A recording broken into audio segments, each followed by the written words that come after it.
Happy Boxing Day. We are reliving the 2024 Dodgers postseason, the highs, the few lows, our best moments, the things that still have us happy 2 months later. Let's get into it on Locked On Dodgers.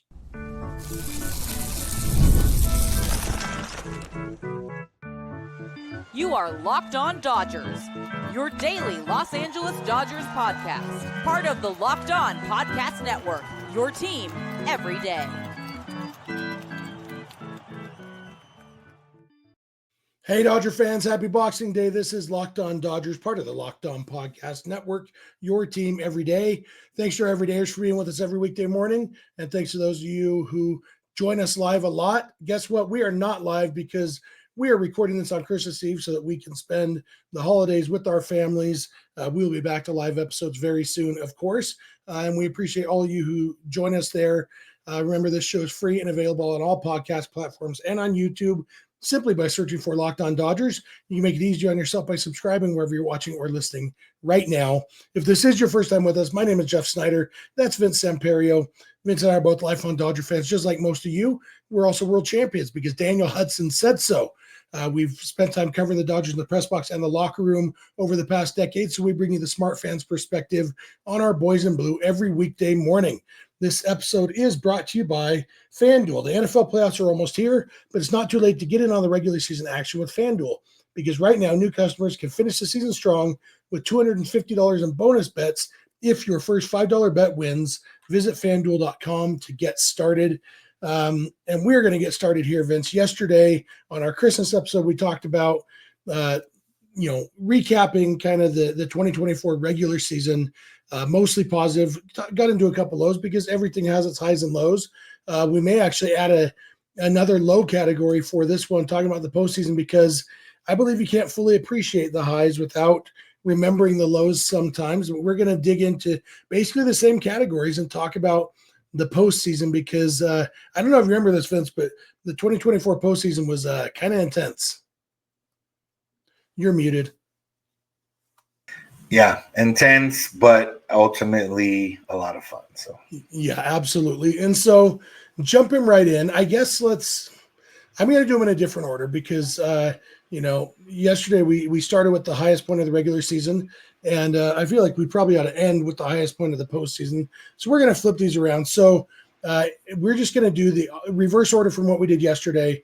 No, we're not. Executive decision. We're doing the middle first. Let's start with the negative. What was the lowest point of the postseason for you, Vince? They only faced elimination one, so that seems like an easy answer. But sometimes the easy answer is right, Yeah. I guess when they lost game 3, like that, when they lost game 3 of the NLDS, and you're thinking, okay, it's going to happen again. It's going to happen to this annoying Padres, team and fan base. And, the Dodgers, while they weren't, far and above the best team this year, and obviously they had injuries that, you could have made excuses for. It's one of those where, like, I'm tired of making excuses. I'm tired of this, why aren't these guys doing what they need to do? Especially the way they lost. Like, they almost came back, and then they never actually came back in that game 3.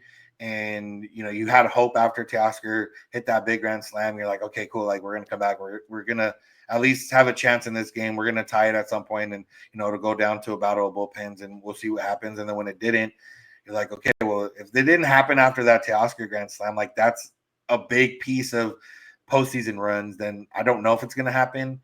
And while I hadn't quite talked myself that deep into Off the Ledge, it was one of those where I think I just didn't have expectations. I was like, okay, well, if they lose, they lose. And yeah, absolutely. This was the 5th straight year the Dodgers faced a division opponent in the division series. The 4th straight year that the Dodgers faced elimination against a division opponent. They came back in 2021 down 2-1 against the Giants. Obviously, 2022 didn't come back after down 2-1. Didn't come back after down 2-0 against the D-backs. And yeah, it was kind of, I remember the episode that you and I recorded that night, and we were positive, optimistic. We hadn't given up. And you and I both talked about how we kind of kept remembering the 2020 NLCS and how the Dodgers had come back from a much bigger deficit than what they were currently facing. So I think you and I were both probably more optimistic than a lot of fans were, but I don't think either of us would go so far as to say we expected the Dodgers to win that series at that point. Yeah, I think we were one of the, I don't want to say the few because I don't know the majority, but it felt like I was confident in a bullpen game because you're getting your best arms 1 inning at a time or whatever it was. And you just had to win game 4 to get to game 5. And, game 5 had its different challenges and things to look forward to. But for game 4, I think we were oddly optimistic about the bullpen game. And ultimately, not allowing any runs was probably the best way they could have. Well, it was the best way they could have gone to. Yeah, absolutely. All right. Our next category, let's jump into, you know what? Let's stick with the negative. We'll do the negative the first segment. The last 2 segments will be totally positive. So most surprising player in a bad way. We did this for the regular season yesterday. You picked James Outman. I picked Bobby Miller. Did anybody disappoint you in the postseason?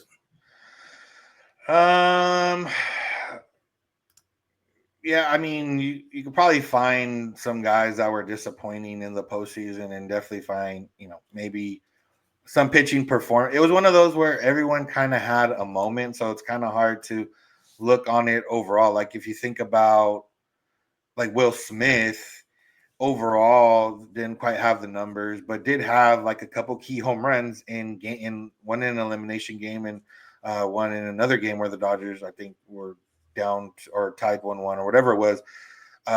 So it's kind of hard to like give an ultimate answer to that, just because like Alex said, other than Chris Taylor, which you can't be disappointed in him because he didn't really have any impact too much on the game, on the team, or whatever it was. So I guess my answer is Will Smith, just cumulatively, but again, he did have big moments, and I'll appreciate those big moments.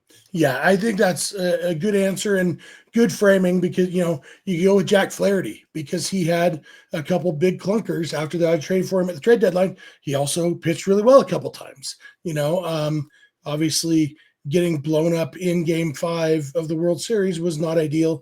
You could go with Brent Honeywell because he was bad, but guess what? That's because he's Brent Honeywell. He filled his role. I think I would probably go with Daniel Hudson or Ryan Brazier, one of those 2 guys who was expected to be a part of the bullpen, one of the high leverage guys, and both of those guys struggled in the postseason. Obviously, the Dodgers overcame it, and even those guys had big moments. But I guess one of the reasons I kind of want to do this category is it kind of underscores how, like you said, even the guys who struggled had really big moments, big performances. You don't have anybody who just was terrible throughout. And, it kind of reminds me of, Cody Bellinger in 2018 won the NLCS MVP despite having a bad series because his 2 big hits were huge hits. And, so everybody can step up like that. So yeah, that was, I guess Miguel Rojas could be the answer. He didn't hit and he made that annoying play in game 3 of the DS. Then he got hurt. So yeah, I guess I didn't think about him just because he didn't ultimately play a big role once the Dodgers got past the first round. Yeah, and that's a good one too.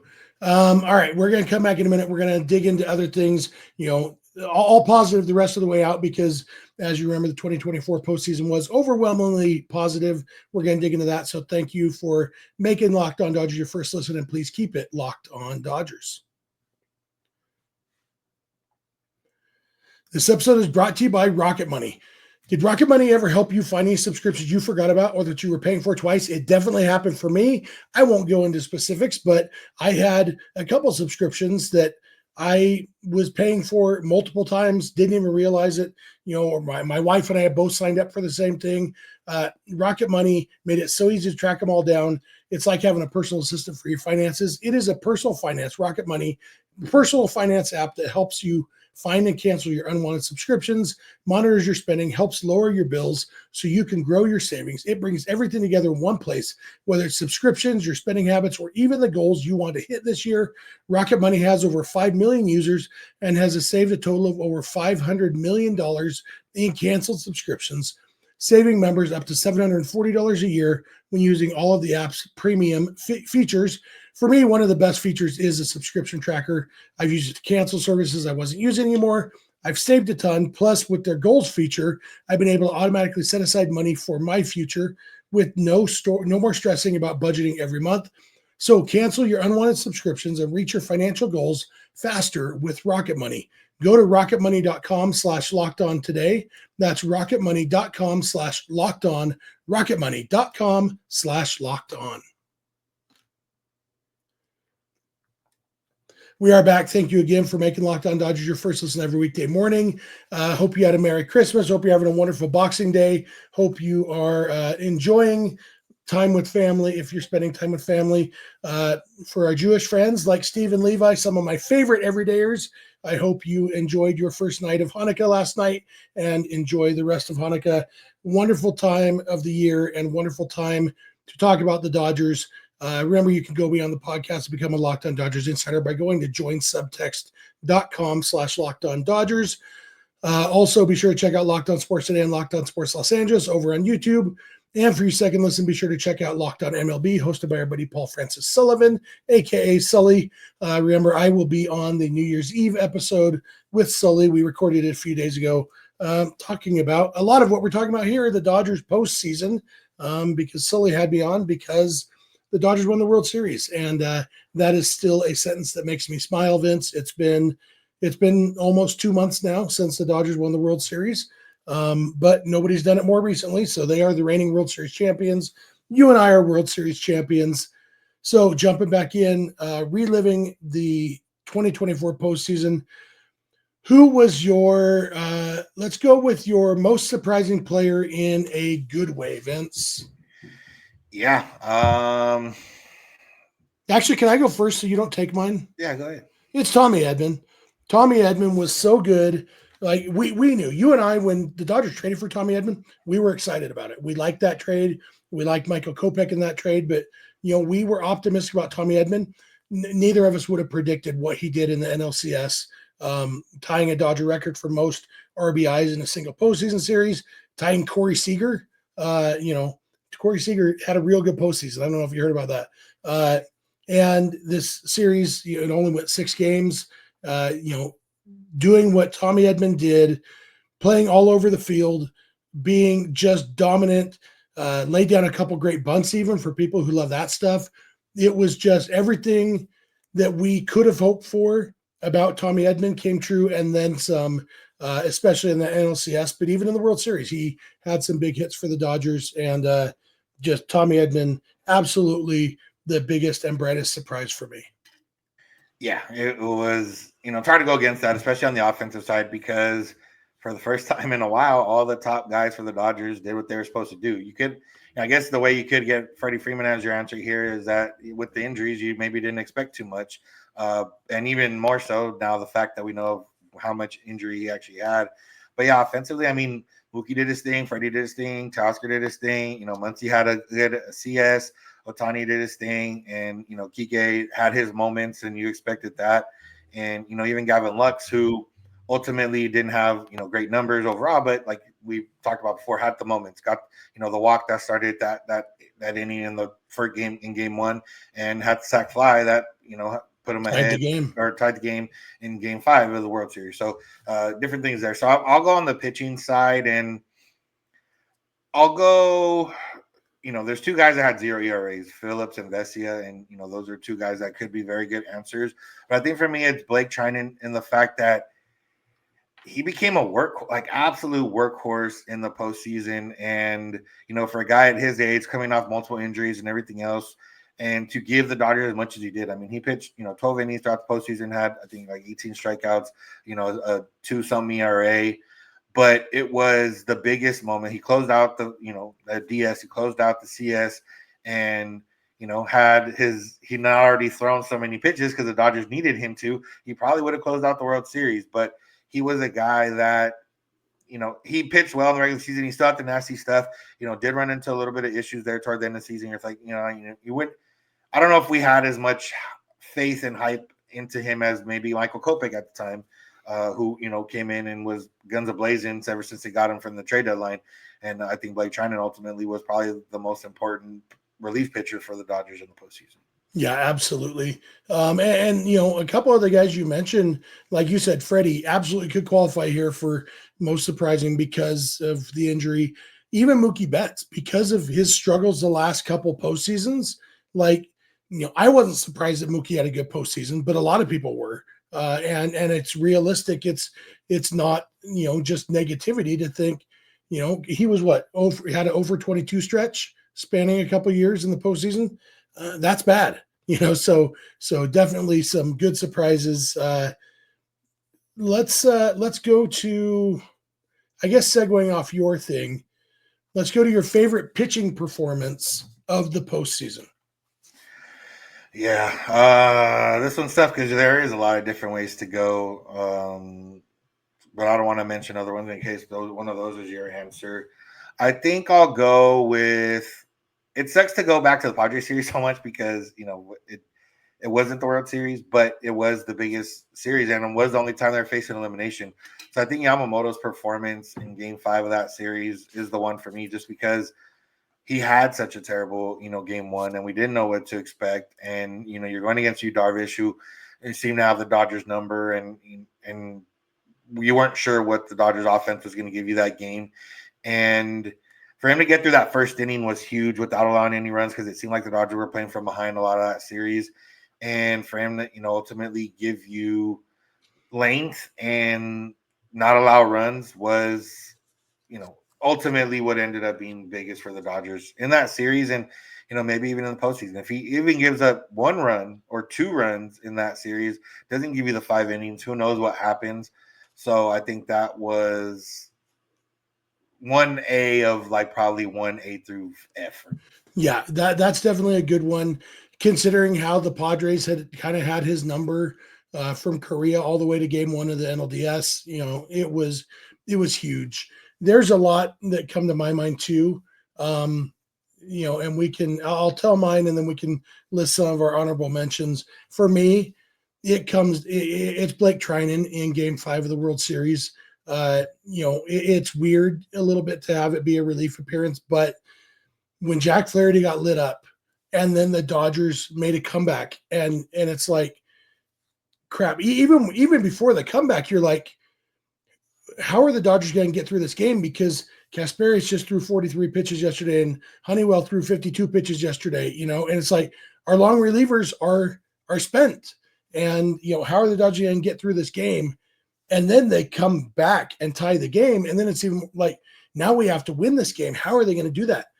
And Blake Treinen coming into the 6th inning and as kind of the last pitcher available and being like, how far can he go? And, there's so many flashes back to the 2016 NLDS Game 5 against the Nationals when Kenley Jansen came into the game a lot earlier than he normally would and just gave everything that he could. And then Clayton Kershaw had to come in and finish that game. So many parallels. Treinen played the Kenley Jansen role, and then Walker Buehler played the Clayton Kershaw role.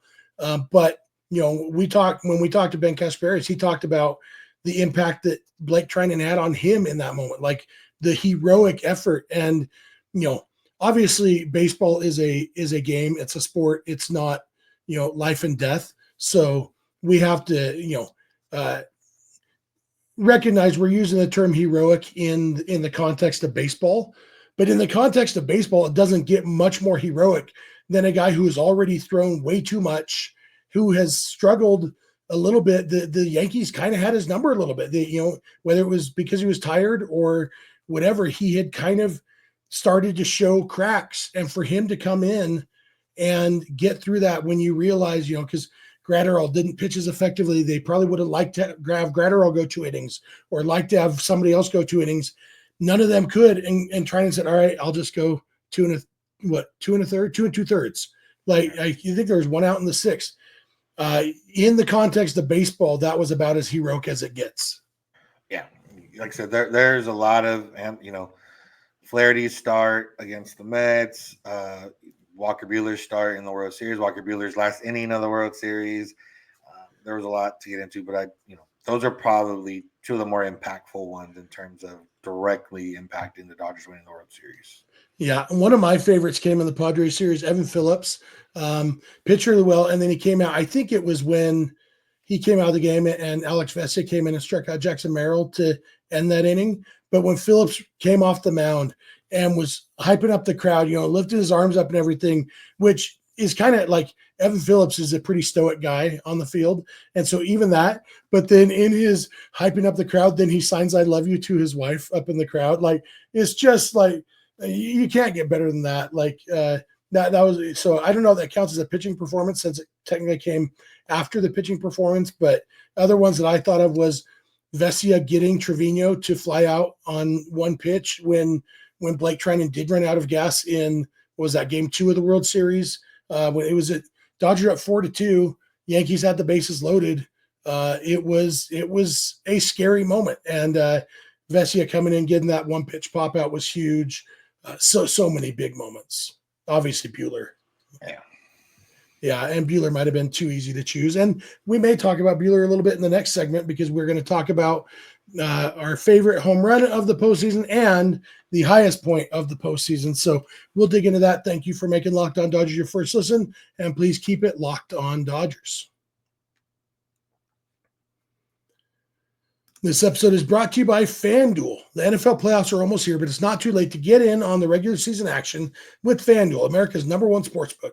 Because right now, new customers can finish the season strong with $250 in bonus bets if your first $5 bet wins. FanDuel has so many ways for you to pick up a W. You can bet which players will score a touchdown, how many points each team will score. There's so many thrilling ways. You can even just go straight up money line. Who's going to win the game? And for your $5 bet, that might be the safest way, because there are some lopsided games. You look at the Ravens are minus 250 favorites over the Texans this weekend. There's even bigger ones. The Rams minus 290 over the Cardinals. The Eagles minus 430 over the Cowboys. The Colts minus 420 over the Giants. And the Bills minus 480 over the Jets. A lot of big odds where you can feel, pretty safe that you bet on the Jets to win, or on the Bills to win. You're probably going to win that $5 bet, and boom, $250 in bonus bets. It's not that hard. So just visit FanDuel.com to join today. That's FanDuel.com for your chance at $250 in bonus bets. Make every moment more with FanDuel, an official sportsbook partner of the NFL. We are back. Thanks again for making us your first listen. Thank you for spending your holidays with us. If you are, even if you're an everydayer and you're missing these episodes, it's an excused absence. We understand that family's in town, but we also understand that sometimes when family's in town, you need a break, and we hope that you are taking your break here with us at Locked On Dodgers as we relive the 2024 postseason. Let's jump right back in, Vince, and let's go with your favorite home run of the postseason. Should we say not counting Freddie Freeman's grand slam? Yeah, that's the answer. So that's my favorite home run of all time. So not counting Freddie Freeman's walk-off grand slam, what was your favorite home run of the postseason? Yeah, there's one we've talked about on this podcast, but I'm not going to mention that one as the favorite because ultimately, there was bigger moments in the World Series. I think for me, and maybe one that falls a little bit under the radar, but for me, I think it was Teoscar's home run in game 2 of the World Series, because to that point, the Dodgers had split the first 2 games of every series. And, while the Padres, it was just, you knew it was probably going to go 5 no matter what, just because of, how good the Padres were and how good the Dodgers were. With the Mets, it was one of those, that's kind of annoying to lose one at home to the Mets. Ultimately, I still think the Dodgers are going to win this series, but that's annoying. But I think to go and put that homer and kind of solidify, okay, like we're not gonna maybe lose this game. We have a chance to take the 2-0 lead. We're gonna step on the neck when we have a chance to, and for Teoscar had some big moments throughout the postseason, but I think that's one that I remember, and it helped that I got a really good video of it being at the stadium, so I maybe remember it a little bit more than some other home runs. But it was one where I didn't feel at that moment, oh, Dodgers are winning the World Series, but I'm like, oh, we're gonna go up 2-0, and we're probably gonna win the World Series. Yeah, that's a really good one. I one of mine is Teoscar too, but it was his home run in Game 5 of the NLDS, which is kind of funny because it was just an insurance run, but in that game, insurance run felt so important. It's 1-0. It's the 7th inning. Yu Darvish is basically dominating. He had made one bad pitch that Kike hit over the wall in left field. Luckily, Yamamoto had matched him, and so the Dodgers are up 1-0. But this was a winner-take-all game. You either win or you go home for both teams. And so it was huge. And it was, like you said, it's now that the Dodgers have won, it's easy to forget how stressful that division series was because of the last few years in the division series. And so that game felt really, really important. Like even if the Dodgers had then lost to the NLCS, it would have been, well, at least they got past, at least they beat the team from their division that they played in the division series, and obviously we weren't satisfied then, but beating the Padres, not because of the Padres, but because they're in the division, and it was big. And so when Teo hit that home run, put the Dodgers up 2-0, it was just so much relief. I remember I was home alone watching it. My family was off doing Halloween stuff, and at some corn maze or something. And I texted my family when Teo hit it, because it was just such a relief for me to get that insurance run. Like insurance runs are designed to make you feel a little bit better. That is the insurance run that has made me feel the most little bit better of any insurance run in baseball history, probably. Yeah, and I think that one too, with the Padres and the mounting, so however many innings with no run scored, however many innings with no run scored, when it's 1-0, you could close your eyes and swing and hit a fastball for a home run and tie the game, and you're like, okay, there's a chance. But putting it up to 2 runs, like you have to do 2 things. Somebody has to rally. Yeah, you have to do 2 things, or 2 different things have to happen in order for you to tie this game now. And the mounting pressure of 21 innings, 22 innings, 23 innings without runs scored, ultimately knowing you have to get 2 runs is just a little bit backbreaking, I would imagine. Yeah, absolutely. Others that I thought of, both Tommy Edman and Will Smith off of Sean Manaea in, what was that, game 6, the last game? I think, yeah. That was big, just when the Dodgers kind of busted that game open. It was a stressful game, and it was going to be stressful. Life was stressful at that time. And for the Dodgers, by the end of that inning, Dodgers were up 6-1. It was, so Will Smith's, I guess, particularly that blast 2-run homer to put them up 6-1 was really, really big. Yeah. So any homer in the postseason, can bring different amounts of joy. I think just for the fact of he got robbed the day before, like Mookie's homer to lead off the game in the DS after getting robbed the day before by Profar, or the game before by Profar, is just a fun one because you're like, oh, he did actually hit it over this time. So. Yep. All right, our last category, and it's the highest point of the postseason, and really there's only 2 possible answers, right? It's Freddie Freeman's grand slam or the moment the Dodgers won the World Series, and it's. So maybe we acknowledge those and then talk about what other high points, like you said, Teoscar's home run in game 2, when you realize the Dodgers are going to go up 2-0 and really might win the World Series. Were there other moments like that for you this postseason? Yeah, I think, kind of similar, but it goes to Freddie's homer in game 3 of the World Series. Like going up 2-0 again, knowing that, we have Buehler, who we have utmost confidence in now. They have Clark Schmidt, who, is the guy that could have shut down the Dodgers, but didn't even get out past the first inning without shutting down the Dodgers, knowing that we were into their bullpen already. They had to play 3 games in a row. They were going to have to leave somebody in for too long or use some of these guys that they never used. Like they had gotten away in the postseason with, using Clay Holmes and Luke Weaver and their good relievers for the majority of the inning, Tommy Canley, but they hadn't really had to use those other guys. And we knew that we were going to have to see those other guys now, knowing that, this guy might not make it that deep into the game, or if they do, they're going to have to push him, and the Dodgers might score more runs. So, Freddie had 4 homers in the postseason. They were all big in their own way. But yeah, that one's one I remember, similar to Teoscar's in game 2, where like, oh, we're gonna go 3-0 now, and there's no way the Dodgers are gonna lose that. Yeah, and similarly, when the Dodgers went up 3-1 on the Mets, and it was just another blowout, they won 10-2.